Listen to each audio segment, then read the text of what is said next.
advice, always useful from hundreds of local home and remodel experts. Experts at the Expo. Info, discount tickets, if you want to buy them on the cheap. Go to homeandremodelingexpo.com. Want to win them? I have 4 of them here for you for next weekend. Got your plans already set. Good luck. Call 10 216-578-1007 or 800-348-1007. The Alan Cox Show. They're planning to use to crumble the morals of America is this rotten, filthy, dirty, lewd, lascivious junk. On 100.7 WMMS. I hate trains, dreary nights and drizzling rain. I hate trains, that lonesome whistle give me a pain. I don't care. We got the Poundcake Sports Break on the way in a few minutes. I don't care what Johnny said, I hate trains. So the state of Ohio is going to sue Norfolk Southern over the East Palestine train derailment. I guess that was only a matter of time. Hello, is this Norfolk Southern? Yes. This is Ohio. And we're filing suit against you. Hello, Toot sweet. This is Tim Misney, and I'm going to make you pay. That's right. You know what I do. You've seen my eyebrows. You've seen the top of my face. I mean, unfortunately, this is going to do nothing to improve the lives of people in East Palestine. It's not like they're going to sue them and they're going to start. If Norfolk Southern wanted to kick out, we were just talking about the other day, they want to do the right thing as long as it doesn't involve compensation. So who knows what form that'll take. But the people there in East Palestine, I mean, this is something that, ruins lives, not just property values. So Dave Yost, who is the AG of the state of Ohio, and just seems like a fun guy, announced a 58-count complaint against Norfolk Southern, alleging that they recklessly endangered the health of residents. Because again, anywhere, it was just to call it bad fortune is the understatement of the year, but it was just the bad fortune for the people in East Palestine. This could have happened anywhere on that track. If it had happened 20 minutes later, it would have been in Pennsylvania. Would have been in downtown Pittsburgh. So the state of Ohio, and I'll tell you what, when the state of Ohio comes for you, oh boy, trouble then. This is a 53-count complaint, 106 pages, and looks to hold Norfolk and Southern responsible for their actions. By the way, behind him in this presser, there's the state of Ohio flag, there's the American flag, and then there's a little thing on an easel that looks like a local high school made. It says EP Strong.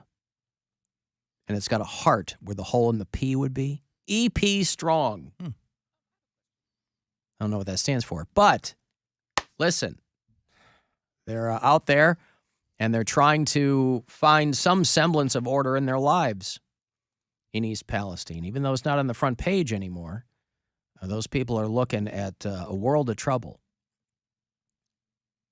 And even if they win, let's say they win. What's going to happen? Whoever Norfolk Southern's insurance company is they'll file for bankruptcy. And then the lawyers might make some money. But again, this is got to do anything to improve the lives of the people out there. So I don't know. I'm not a lawyer.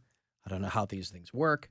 Mary's gone. She's our legal analyst. She's our frontier lawyer. Although I have to think that maybe in that passage of time, the law has probably changed considerably since frontier times. I've seen Deadwood. It's probably very, very different now than it was then. Is Cody still getting a winner? No, he's Nope, good. You ready to do the sports break? I am. I'm ready to hear it. Are you ready? Yep. You don't need to do any stretches? Need to do any jaw exercises? Well, you're making me paranoid. A last-minute prayer? Okay, yeah, I'll do that. All right. Play ball! This is a Poundcake Sports Break.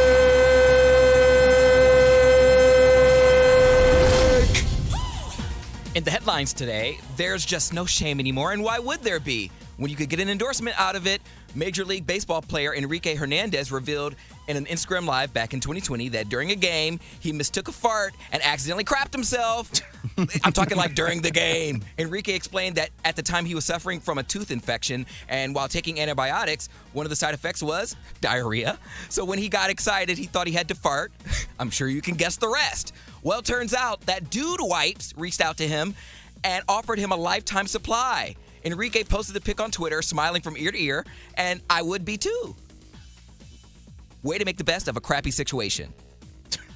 Sorry, I don't know what that pause was for, but at any rate. It was for drama, dramatic effect. Yeah, I don't know why I did that. But also, speaking of teeth, this is my worst nightmare. Giannis Antetokounmpo plays too rough for me during the Bucks versus Suns game last night. Giannis elbowed the Suns player, Torrey Craig, so hard it knocked a tooth out of his mouth. Ew, the video is wild. Torrey literally picks his tooth up off the floor. See, I'm gonna have to sue over something like that. I'm sure there ain't no way ever to cover, like, my teeth get knocked out, so we're gonna have to throw hands. But Torrey ended up staying in the game somehow for some reason, and it was all for nothing because his team ended up losing. Hopefully the tooth fairy is good to this guy because it was a very bad night. He's tooth for tooth.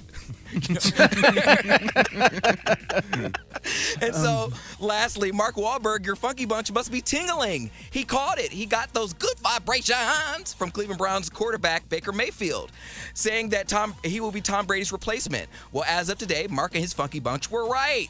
Baker signed with the Tampa Bay Buccaneers from being a free agent. Perhaps Mark is a bit biased because apparently Mayfield and Wahlberg have been friends for years now. They train together at Wahlberg's F45 gym, but can you imagine training with those two? Ugh, PU. Talk about a funky bunch. And that, ladies and gentlemen, concludes this Poundcake Sports Break. Play ball! This is a Poundcake Sports Break!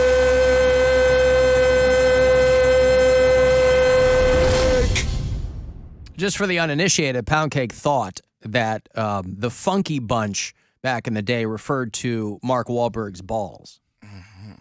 He didn't realize it was his backup singers. I didn't know he had backup Marky singers. Mark and the Funky Bunch, he thought that the Funky Bunch were his nuts, which I desperately wish that were the case. Well, I thought that was the whole shtick of him pulling his pants down. So, y'all want to see my funky bunch? You know, he made all the girls get those good vibrations after seeing his funky bunch. That's what I thought it was. No, I got it. That's the only song I know by him. Did he have any other hits besides that one? They had to have had a follow-up that they tried to make. Funky Bunch hits. There was Good Vibrations. Gotta Have a Good Time. They tried to make that a thing. Wild Side, they tried to make like a grittier kind of thing. Yeah, they had a couple of songs. Nothing to the level of Good Vibrations. No. But Gonna Have a Good Time and Wild Side, I remember playing when I was working dance radio. Scott G, Hector the Booty Inspector, Wow. DJ T, and Ashley Ace. Got to be inclusive. There was a lady in the Funky Bunch. So corny. The names were just so corny. This back is then. 91. Everything was feel it, feel it. I mean, that band was very much where pop music was at that moment. He wasn't reinventing the wheel. He wasn't bringing along anything brand new. With Hector the Booty Inspector. Right. Late 80s, early 90s, like dance and pop was very CNC Music Factory, and it was all that corny crap. Technotronic. Pump up the jam. You're like, oh, okay. Right? Pump it up. Because people weren't singing about, like, showing their hole. I mean, Excuse me. WAP was not a thing back then. If somebody had said, hey, I'm going to write a song called WAP, and here's what they were like, what are you, insane? We're out here telling people to pump it up. I mean, it was, it was on the heels of like rappers in the 80s singing about their sneakers. So the culture hadn't gotten to that point yet where a guy an underwear model would have had singing about his balls. It just wasn't there yet. Man, look how far we've come. Mm-hmm. Yeah. Look how far we've come. Alan, I'm tired of your woke crap. Again, I need context when you want to break my balls. I need context, what you're talking about. And by the way, I know that EP stands for East Palestine. I was kidding. Everybody's calling me a moron because I love it. I love playing around with you guys. I love it. I'm just here dicking around, you know? I love it. I could probably Google this, but I don't know if you guys know either. Why is our state the only state that has like the cut in the flag? I don't know. I don't know about that. I don't know. I'm going to Google it. Why does the Ohio flag only? Are we the only flag? Are we that's the only got one them? that has We are the that? only Okay. state All out right. of 50 that has that flag. Is it swallowtail? Is that what it's called? You tell me. This is the. I don't have any information. on it. Triangular swallowtail flag. All right. Swallowtail. Okay. Proudly we hailed at the twilight's last gleaming, whose broad stripes and bright stars were so gallantly there, as though rockets were there, and the twilight's last gleaming, and the rockets' red glare were so gallantly there. Burst stripes were all there, and the rockets were there. Speaking of woke, there's a clip of this girl. There's an author named Bethany Mandel. I follow her on Twitter. She's a right-wing writer, but I mean, I'm interested to see what people had to say. And she's on, you know what The Hill is? There's a publication called The Hill, and it's a political publication. It used to be a magazine, I think now it's just online. But they have a web show. They have like live stream shows. And the show on in the morning is called Rising, and Brianna Joy Gray is the host, and she's a black woman. And they had Bethany Mandel on to talk about her book about the scourge of wokeness. And so they're having somebody from across the aisle. The Hill is more of a progressive, center left, I should say. It's not really progressive. It's not Bernie Sanders, but. And they were like, well, let's make sure we're on the same page with woke. It's Black very. Americans consider themselves very liberal, and probably fewer of them consider themselves to be woke. And so, you know, when we what talk does that about mean traditional to you? Would you mind defining woke? Because it's come up a couple times, and I just want to make sure we're on the same page. So, I mean, woke is sort of the idea that this is going to be one of those moments that goes viral. I mean, woke is something that's very hard to define, and we've spent an entire chapter defining it. It is sort of the understanding that we need to totally reimagine and redo society in order to create hierarchies of oppression. It's hard to explain in a 15-second soundbite. Yeah, look, your time. Take your time. Yeah. By the way, that's not what woke is. Yeah. That we need to establish hierarchies. That's of course not what that is. But it is funny. And by the way, Brianna Gray knows exactly what she's doing when she says, "I just want to make sure we're on the same page." So could you know? But it underscores this notion that like right wingers call everything they don't like woke. But if you ask any of them to a person what it is, they in Bethany Mandel's defense. That's kind of a lot of and ah, because they know it's a culture war thing. It's why like Ron DeSantis and these dopes are like, Silicon Valley Bank failed because it was too woke. Like, okay, not because it was a Twitter run on the bank, but that's how dumb it's gotten. Is that anything you don't like, you go, it's woke. Well, it's like, oh, come on. And the trouble with that is when you explain to people what woke actually is, most people are like, yeah, that makes sense. Yeah. So this notion that kind of wiping your ass with it or turning it into something it's not, that's not going to work long term. Because if you explain to people what the progressive nature of it is, most people will agree with that. Now, how you address it is a whole other thing. But most people go, yeah, that kind of is how society is, you know. And again, as with anything else, some people can get super extreme with it, whatever. But the umming and the eyeing, anytime somebody's asked what that means to them, that's not an uncommon reaction from like conservative writers and things.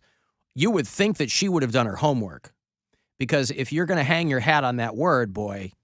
You're going to write a book about it. That is a huge brain fart. If you're going to write a book about it, you'd think you'd have a pretty good established definition of what you're writing your book about. And she couldn't put it into words. She was stopped in her tracks. Yeah, my girlfriend was, like, I played this clip for her, and she's like, well, I thought woke was just white people virtue signaling for black men. I'm like, no, that's just kind of a bastardized version of it. It's such a muddied definition now that everybody's got their own idea of what it means. Yeah, when I was in, for a while it was critical race theory everybody was screaming about, and then woke was just more economical, and so they could start throwing that around to every single thing that they don't like. Disney's too woke in Florida. Well, we're too woke to the texter, but they don't explain what we're being woke about. What you were just saying, they say, oh, I can't take it in your wokeness. We don't know if you're talking about the joke that Duke told or the sports break or anything, because you're not specific. You got to tell us. We talk about a lot of things, man. Yeah. At least give me a little context. Yeah, but I mean, a year ago it was, critical race theory was what everybody was screaming about.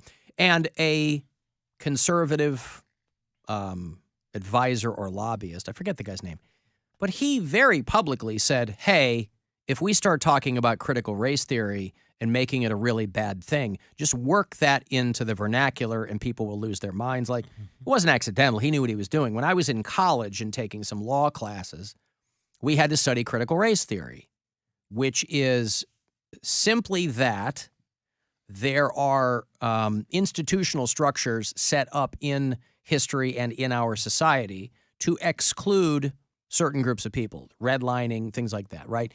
Throughout history, keeping black people out of your neighborhood or things that do exist. So when it started getting screamed about that we don't want this taught in our schools, there was no school teaching critical race theory, no kindergarten teaching CRT. It is a thing, and I would imagine most lawyers could probably explain it to you because, I mean, we were reading about it in pre-law classes. I didn't go to law school, but I mean, I took enough of those classes to understand a couple of things. But I bet any lawyer with a JD could tell you all about it.